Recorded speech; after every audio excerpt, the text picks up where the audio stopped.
Now we're going to look at Section 2, looking at women and public life. Our learning objectives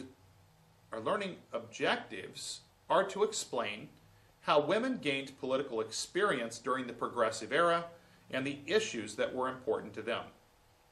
By the late 1800s, there were more opportunities for women to gain education and employment.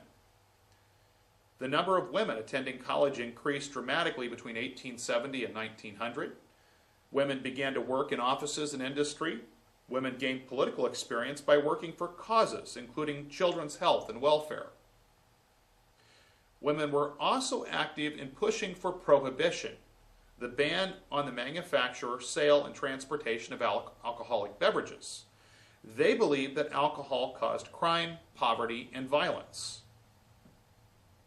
One group pushing for prohibition was the Women's Christian Temperance Union, or WCTU, and that was a national organization dedicated to prohibition, and Frances Willard was its leader.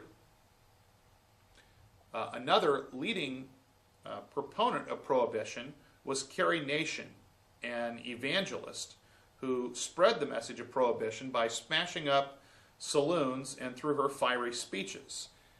Finally, in 1919, the 18th Amendment barred the manufacture, sale, and transportation of alcohol. After the Civil War, the 15th Amendment gave African American men the vote, but women were still denied the vote. In 1869, Elizabeth Cady Stanton and Susan B. Anthony formed the National Woman Suffrage Association, pushing for a constitutional amendment to grant women the vote. In 1872, it ran the first woman ever to run for president. The American Woman Suffrage Association took a different approach, trying to win the vote on a state-by-state basis with limited success. The two organizations merged to form the National Woman Suffrage Association in 1890. Women finally won the vote after World War I in 1920.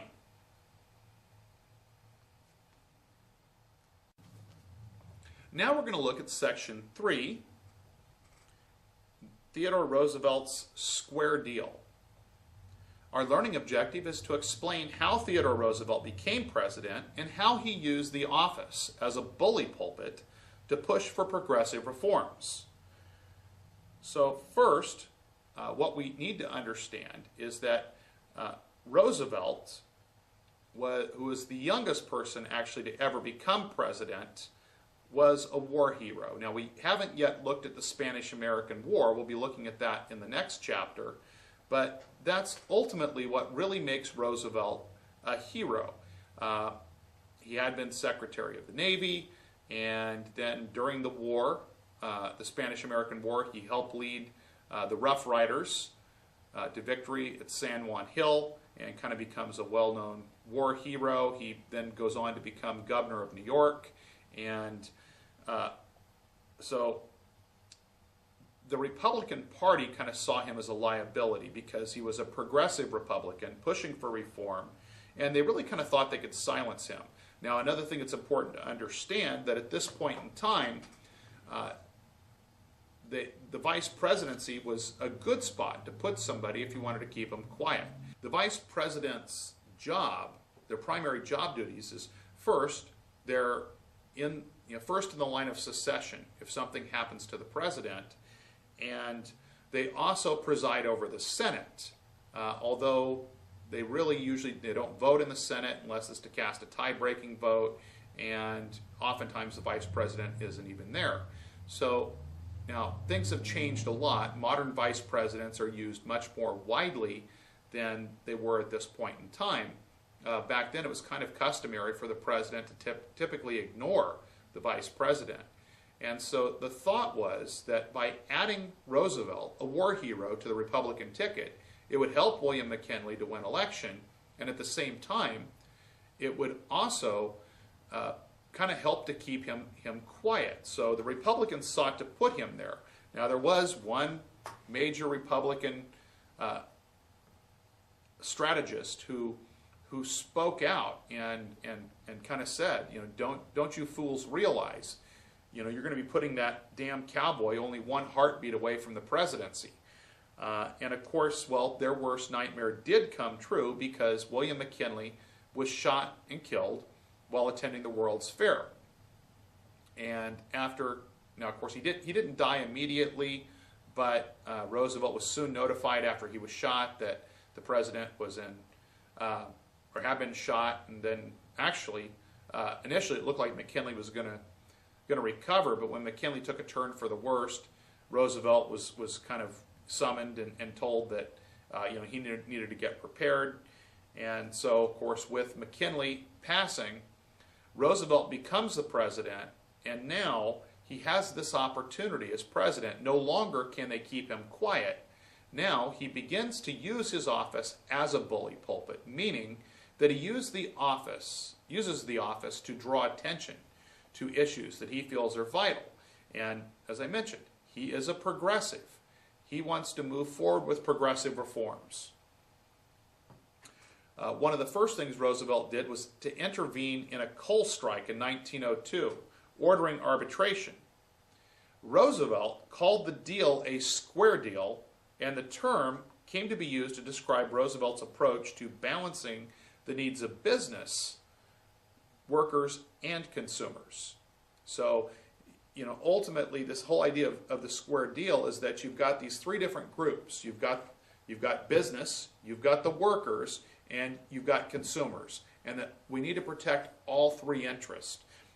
And so Roosevelt's approach to try to balance those needs are what he refers to as a square deal.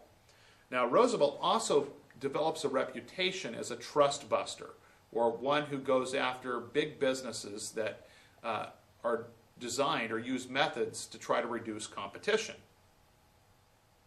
In 1903, Congress passed the Elkins Act, which forced the railroads to charge all of their customers the same prices. Now, it's important to note that beforehand, that wasn't necessarily the case, and farmers in particular oftentimes paid outrageous prices that were more than they could afford to pay. The Hepburn Act of 1906 authorized the Interstate Commerce Commission to set railroad rates. The Meat Inspection Act required the federal government to inspect meat shipped across state lines. This partially a response to Upton Sinclair's novel, The Jungle. The Pure Food and Drug Act made it illegal to sell food or drugs with harmful ingredients. Prior to the act, numerous elixirs and cure-alls were common, and many contained harmful ingredients. Some of them just simply contained alcohol, but claimed to be medicine. Some of them contained weird ingredients like axle grease. So, I mean, you never knew what you were getting. There were no standards, and they made all kinds of claims without any ability to back it up. And so, you know, prior to this act, there had been no legislation that really made sure that the food and the drugs that were sold to us were good for us. Another thing that Roosevelt was big for was conservationism. And a couple of examples: naturalist John Muir convinced the government to protect Yosemite. And so you can think of, you know, if you've ever been to Yosemite National Park, the fact that it is a national park and it is protected. We have John Muir largely to thank for that. The Newlands Reclamation Act allowed the government to build irrigation projects to bring water to dry lands.